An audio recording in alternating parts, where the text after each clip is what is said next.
ये कहानी उन दिनों की है जब हाथ हाथ में मोबाइल नहीं हुआ करते थे, बस टेलीफोन हुआ करते थे, वो भी किसी किसी के घर में। ये कहानी है अभिलाषा की। दुल्हन के जोड़े में सजी धजी अभिलाषा अपने कमरे में चारों ओर से सहेलियों और रिश्तेदारों से घिरी बैठी थी। कोई उसके साथ अपनी फ़ोटो खिंचवाता, कोई अपने साजो श्रृंगार में लगा था, तो कुछ घर के बुजुर्ग और रिश्तेदार उसे आशीर्वाद देते थे। घर में चारों तरफ खुशियों का माहौल था। अभिलाषा अपनी नई ज़िंदगी शुरू करने जा रही थी। उसकी शादी होने जा रही थी। एक तरफ तो रिश्तेदारों का तांता लगा था, तो दूसरी तरफ कोई ये व्यवस्था देख रहा था कहीं मेहमानों की खातिरदारी में कोई कमी न रह जाए।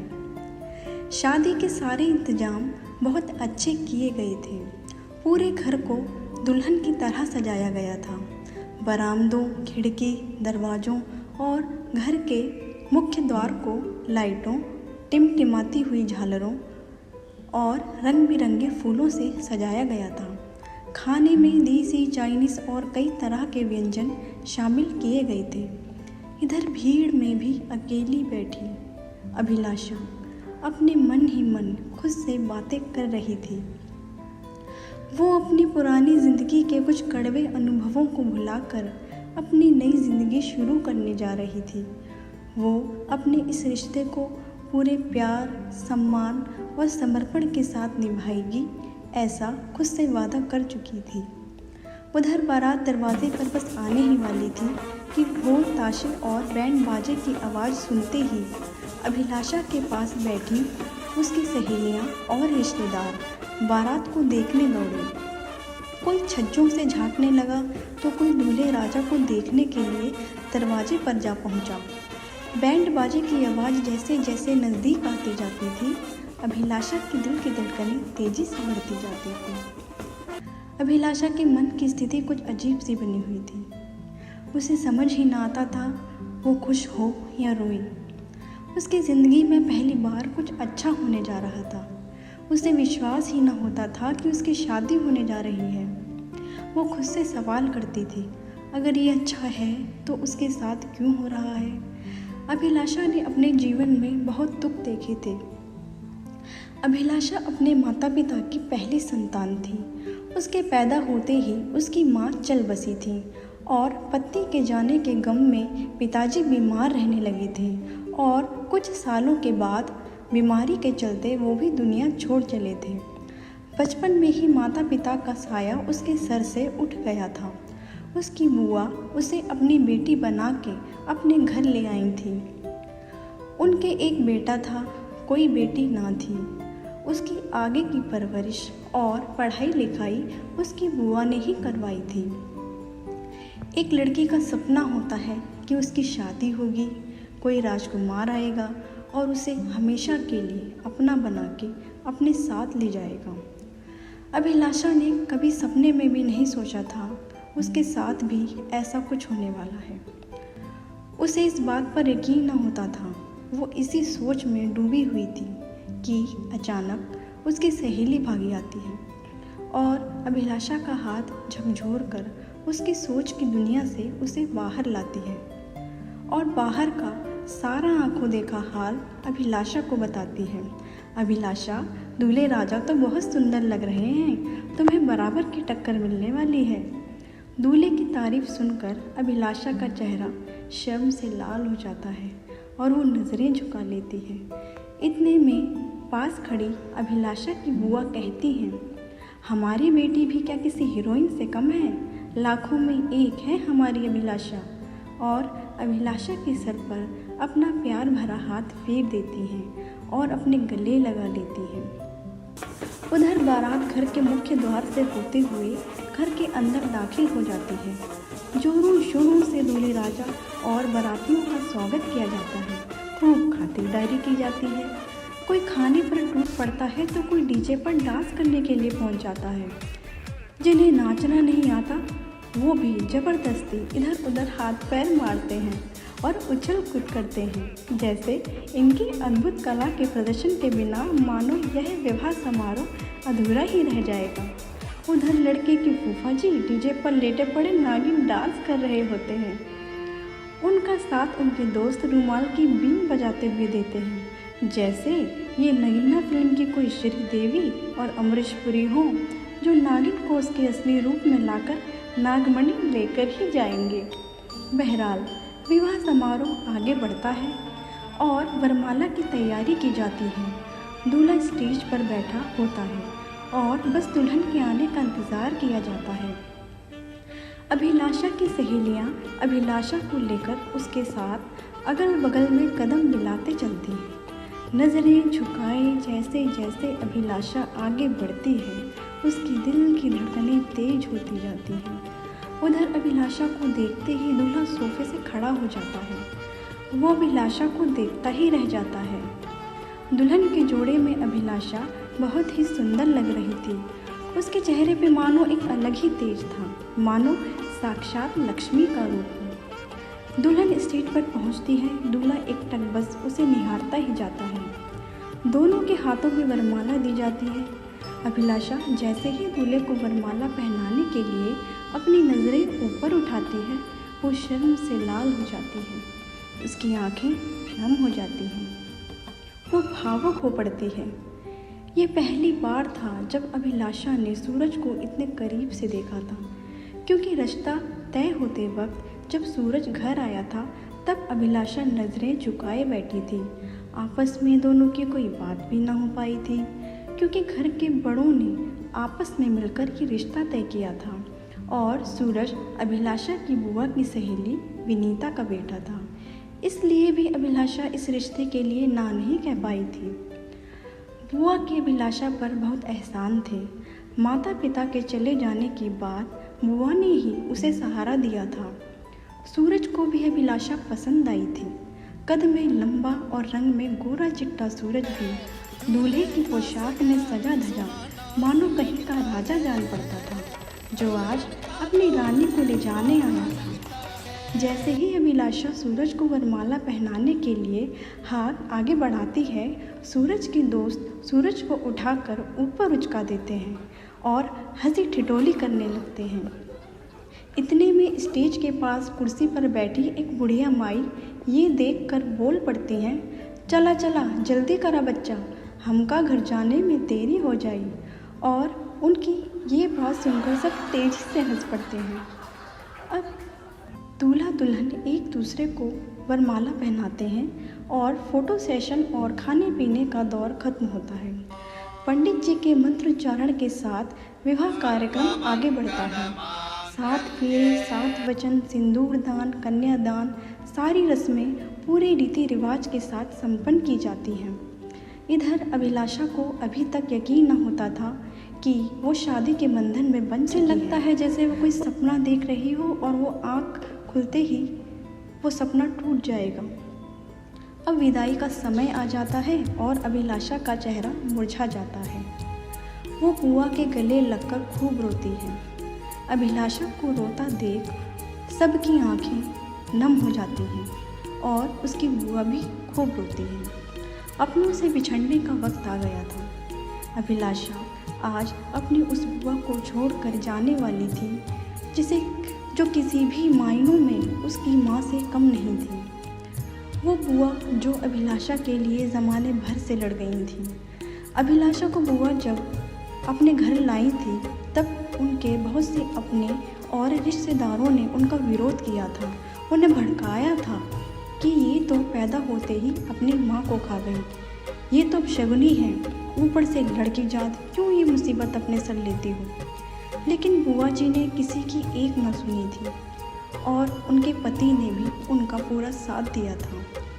उनके पति एक सज्जन व्यक्ति थे, वो भी अभिलाषा को अपनी बेटी मानते थे।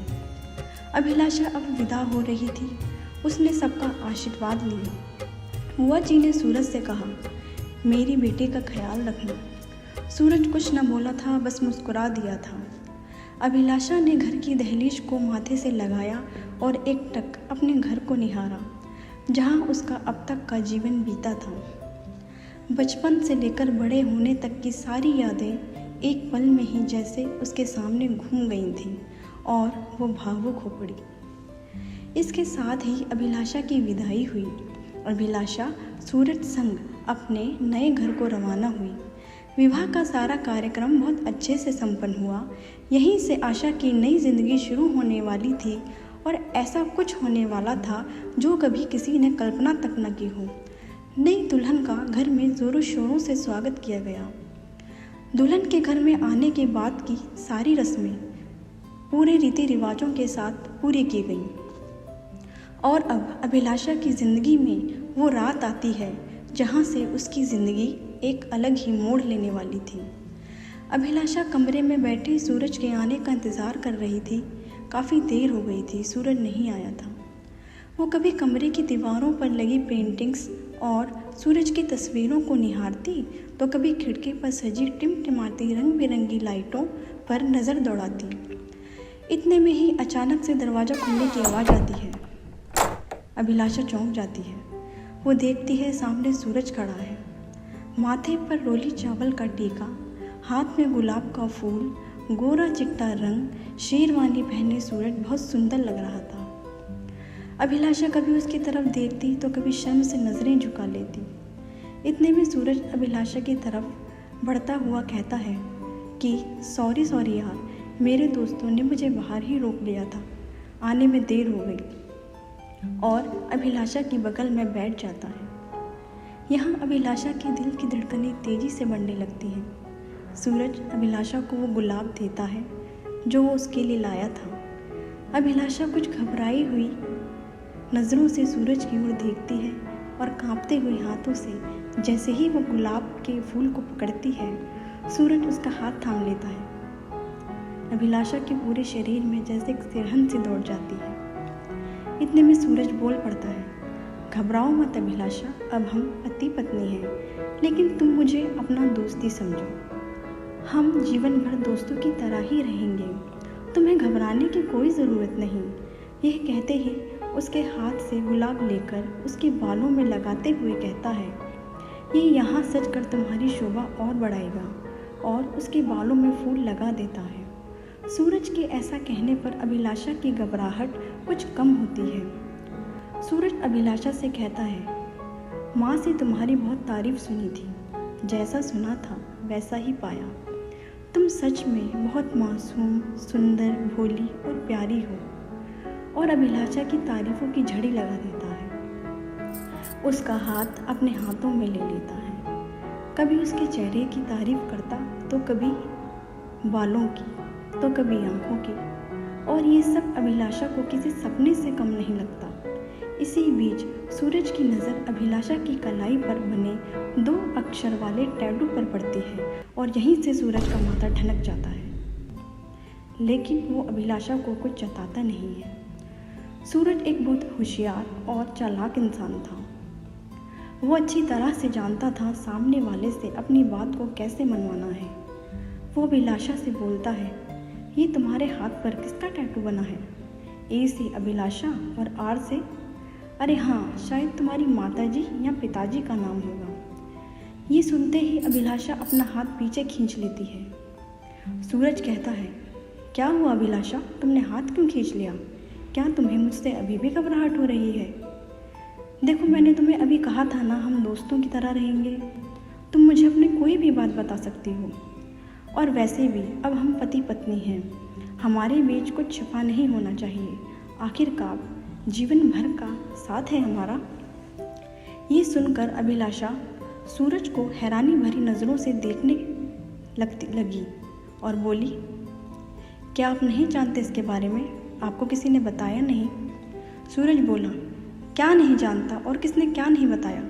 देखो, अब वैसे भी हमें दूसरों से क्या मतलब, तुम मुझे बता सकती हो किसके नाम का है ये टैटू? क्या तुम्हारी किसी पक्की दोस्त का है?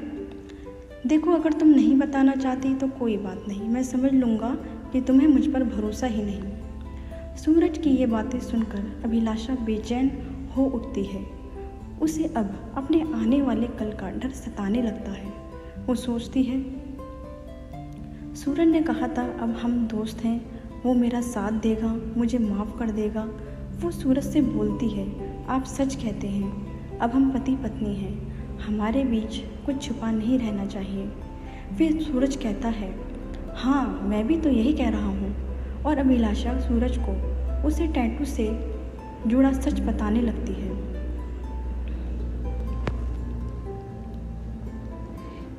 ये बात कुछ 2 साल पहले की ही थी। अभिलाषा का कॉलेज में ये पहला दिन था। गुलाबी रंग के सूट सलवार पहने, गुथी हुई चोटी, एक हाथ में किताबें और कांधे पर झोले वाला बैग टांग कर अभिलाषा कॉलेज में दाखिल होती है। कॉलेज कैंपस में पहुंचते ही कुछ लड़के और लड़कियों का ग्रुप उसे घेर लेता है। ये स्टूडेंट्स सेकंड और फाइनल ईयर के थे और कॉलेज में आए फ्रेशर्स स्टूडेंट्स की रैगिंग कर रहे थे। शक्ल, सूरत और पहनावे से सब अच्छे अमीर घरों के जान पड़ते थे। वो अभिलाषा और उसके साथ और भी स्टूडेंट्स को तंग कर रहे थे। कुछ लड़कियां अभिलाषा को बहन जी कहकर चिढ़ाने लगीं। कोई उसके कपड़ों का मजाक उड़ाता, कोई उसकी चोटी का। एक लड़की ने तो अभिलाषा का बैग भी छीन लिया और सबको दिखाकर बोली, देखो देखो ये बैग है या किसी बाबा का झोला। अब गंवार भी इस कॉलेज में आकर पढ़ेंगे। और अभिलाषा का बैग उछालने लगी। अभिलाषा ने जैसे ही उस लड़की से बैग लेना चाहा, उस लड़की ने वो बैग उछाल दिया, जो सीधा जाकर वहाँ से थोड़ा नज़दीक बैठे एक लड़के की पीठ पर जाकर लगा। ये लड़का राहुल था, जो खुद भी सेकंड ईयर का स्टूडेंट था। कद में लंबा, बड़ी बड़ी कंजी आँखें, भूरे सुनहरी घुंघराले बाल, गोरा चिट्टा रंग, सुंदर इतना कि किसी भी फिल्मी हीरो को मात दे दी। वो कॉलेज का सबसे हैंडसम लड़का था। कॉलेज की बहुत सी लड़कियां उससे दोस्ती के लिए तरसती थीं, लेकिन वो किसी को ज़्यादा भाव नहीं देता था। राहुल ने वो बैग उठाया और सीधा अभिलाषा की ओर आया। उसने पूछा, किसका है ये बैग? अभिलाषा के पास खड़ी एक लड़की दिव्या ने कहा, भैया ये बैग इसका है। उस लड़की ने के भैया कहते ही वहाँ खड़ा एक लड़का विक्की जोर जोर से भैया भैया कहकर राहुल का मजाक उड़ाने लगा और वहाँ खड़े सभी स्टूडेंट्स हंसने लगे। कॉलेज में अगर कोई किसी को भैया बोल दे तो ये बहुत अपमान की बात समझी जाती है। राहुल को गुस्सा आ गया और उसने उस विक्की का गिरेबान पकड़ लिया और कहा, हाँ बहन है मेरी, चल अब निकल यहाँ से। मामला ज़्यादा बिगड़ते देख सारे स्टूडेंट्स वहाँ से चले गए। इतने में पास खड़ी मोनिका राहुल से बोलती है, तुम इन गंवारों के लिए अपने दोस्तों की इंसल्ट कर रहे हो राहुल। राहुल ने मोनिका से बोला, शट अप मोनिका। मोनिका को ये अपनी बेइज्जती लगी थी। वो राहुल से बोली, मैं तुम्हें देख लूँगी, और वहाँ से चली जाती है। मोनिका दिखने में बहुत खूबसूरत लेकिन घमंडी और अमीर बाप की बिगड़ी हुई औलाद थी। बाप के पैसों का नशा उसके सर चढ़कर बोलता था। इतने में अभिलाषा ज़मीन पर पड़ी अपनी किताबें उठाने लगती है, जो कि बैग की छीना झपटी में नीचे गिर गई थी। दिव्या भी अभिलाषा की मदद करती है। इतने में राहुल दिव्या और अभिलाषा के पास आकर दिव्या की तरफ देखकर बोलता है, अब ये लोग तुम्हें परेशान नहीं करेंगे। यह राहुल का अभिलाषा की नज़र में फर्स्ट इम्प्रेशन होता है, जो उसे उस वक्त उसे किसी मसीहा से कम नहीं लगता, जो ऐन वक्त पर उसकी मदद करने के लिए आ पहुंचा था। और उसकी यही बात अभिलाषा को भा गई थी। अभिलाषा दिव्या के साथ क्लासरूम में चली जाती है और दोनों की दोस्ती हो जाती है। और बातों बातों में अभिलाषा को पता चलता है कि दिव्या और कोई नहीं बल्कि राहुल की ही बहन थी। दिव्या अभिलाषा के साथ ही ज़्यादातर रहती थी, इसलिए राहुल जब दिव्या से मिलने, उसे घर ले जाने या कॉलेज साथ में आता था, तब उसका कई बार अभिलाषा से सामना होता था, पर आपस में बात कभी नहीं होती थी। अभिलाषा को कहीं ना कहीं राहुल पसंद आया था, लेकिन वो जानती थी प्यार व्यार के लिए उसके पास वक्त नहीं है। उसे खूब पढ़ना है, अपना करियर बनाना है, अपनी बुआ जी का सहारा बनना है, उनका नाम रोशन करना है। ऐसे ही देखते देखते 1 साल गुजर जाता है। एग्ज़ाम के बाद रिज़ल्ट का दिन आता है। राहुल, दिव्या सब पास हो जाते हैं, लेकिन रिजल्ट देखकर अभिलाषा की आंखें नम हो जाती हैं। वो रो पड़ती है। इतने में दिव्या उसके पास आकर पूछती है, क्या हुआ अभिलाषा, तुम रो क्यों रही हो? तुम पास तो हो गई ना, कुछ बोलती क्यों नहीं? कुछ जवाब ना मिलने पर दिव्या सीधा रिजल्ट बोर्ड की तरफ भागती है। राहुल भी उसे वहीं मिलता है। दिव्या को लिस्ट में अभिलाषा का नाम नहीं मिलता। वो परेशान हो जाती है। दिव्या को परेशान देखकर राहुल पूछता है, क्या हुआ, तुम इतनी परेशान क्यों हो? दिव्या बोलती है, भैया अभिलाषा का लिस्ट में नाम नहीं दिखा, कहीं वो।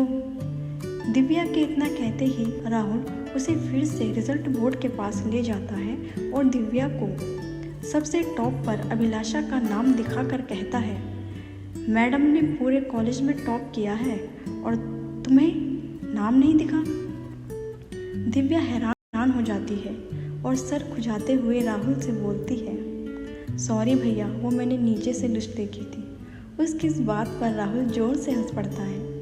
दिव्या भी हंसने लगती है। फिर वो राहुल से कहती है, लेकिन भैया अभिलाषा रो क्यों रही थी?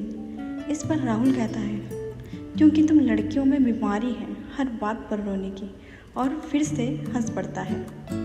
दिव्या अभिलाषा के पास दौड़ी दौड़ी आती है और उसके गले लग जाती है और उसे बधाई देती है।